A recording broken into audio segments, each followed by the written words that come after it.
دوستو السلام علیکم، میں ہوں ضیاء۔ دوستو آج کل کی جو پاکستان کی سیاست چل رہی ہے اور اس میں جو مہنگائی کی لہروں میں عوام پاکستانی ڈوب رہی ہے، ان کا کوئی اور ذمہ دار نہیں، پاکستان کے وزیر ہیں۔ میں آپ کو ایک چھوٹی سی کہانی سے یہ سمجھاتا ہوں کہ کیسے عوام کو اور ہمارے جو بادشاہ سلامت بیٹھے ہوئے ہیں ان کو ایک دوسرے سے کیسے الگ کر رہے ہیں، کیسے عوام کو یہ چونا مار رہے ہیں۔ پرانے زمانے کی کہانی ہے کہ ایک بادشاہ سلامت رات کو سو رہے تھے، لیکن ان کو نیند نہیں آ رہی تھی کیونکہ ارد گرد اتنے گیدڑ شور مچا رہے تھے کہ بادشاہ سلامت کو اسی وجہ سے نیند نہیں آ رہی تھی۔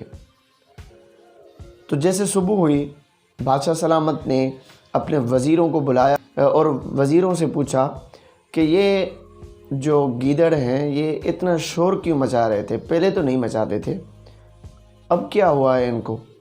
آپ جانتے ہیں کہ وزیر اتنے عقل مند ہوتے ہیں کہ ہر جگہ پر ہر کام میں اپنا ہی فائدہ پہلے سوچتے ہیں۔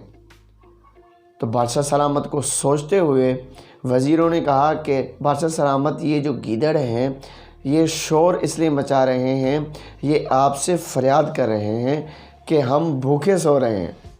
تو بادشاہ سلامت نے کہا کہ چلو ان کے کھانے کا بندوبست کیا جائے۔ تو آرڈر ہو گیا اور جو بھی وزیر کو سامان ملا ان گیدڑوں کے لیے، وہ کچھ اپنے گھر، کچھ دوستوں اور کچھ رشتہ داروں کے لیے بیچ دیا۔ پھر جیسے رات ہوئی، پھر ویسے ہی گیدڑوں کا شور شروع ہوا۔ تو بادشاہ سلامت پھر پریشان، اگلے دن پھر وزیروں کو بلایا کہ میں نے رات نیند نہیں کی، گیدڑ شور مچا رہے تھے اتنا زیادہ کہ مجھے نیند نہیں آئی، ان کا کوئی اور حل ہے کیا؟ تو وزیر پھر انہوں نے ایک عقل مندی کا، اپنے فائدے کا ان کو جواب دیا کہ بادشاہ سلامت، سردی ہو رہی ہے، ان کو سردی ہو رہی ہوگی، اس کی وجہ سے یہ چیخ رہے ہیں۔ تو بادشاہ سلامت نے کہا کہ ان کے لیے کپڑوں کا بندوبست کیجئے۔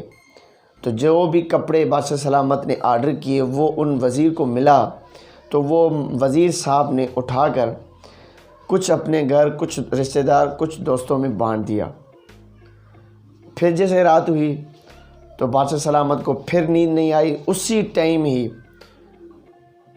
وزیر کو اپنی محل میں بلایا۔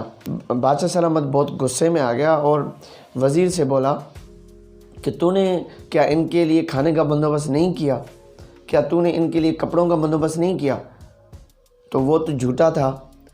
تو اس ٹائم سوچنے لگا کہ میں ان بادشاہ سلامت کو کیا جواب دوں۔ تھوڑی دیر سوچا اور بادشاہ سلامت کو کہا کہ بادشاہ سلامت، میں نے تو ان کو کپڑے بھی دے دیے، میں نے ان کے لیے کھانے کا بھی بندوبست کر لیا ہے، لیکن ان کو کوئی اور پرابلم ہوگا، میں ان سے پوچھ کے آتا ہوں کہ آپ شور کیوں مچا رہے ہو۔ تو بادشاہ سلامت نے اس کو اجازت دی اور یہ کچھ ٹائم باہر چلا گیا۔ 1 گھنٹے کے بعد پھر واپس آیا، ہنستے ہوئے بادشاہ سلامت کے سامنے آداب کیا اور کہا کہ بادشاہ سلامت، یہ شور نہیں مچا رہے، یہ آپ کا شکریہ ادا کر رہے ہیں کہ بادشاہ سلامت ہمارے لیے کھانے کا بندوبست کیا ہے اور ہمارے لیے کپڑوں کا بندوبست، ہمارے لیے سردی سے بچنے کے لیے ہمارے لیے کپڑوں کا بندوبست کیا ہے۔ تو سیم ہی اس وقت پاکستان میں ایسے ہی چل رہا ہے۔ بادشاہ سلامت خوش ہے کہ میری جو عوام ہے وہ 2 ٹائم اچھی طرح سے کھانا کھا رہے ہیں اور اچھی طرح سے وہ کپڑے، جو بھی ان کی ضروریات ہیں وہ پوری ہو رہی ہیں، اور عوام بیچاری مہنگائی سے رو رہی ہے، اور بیچ میں جو یہ وزیر ہیں یہ سارا کا سارا کھیل مچا رہے ہیں۔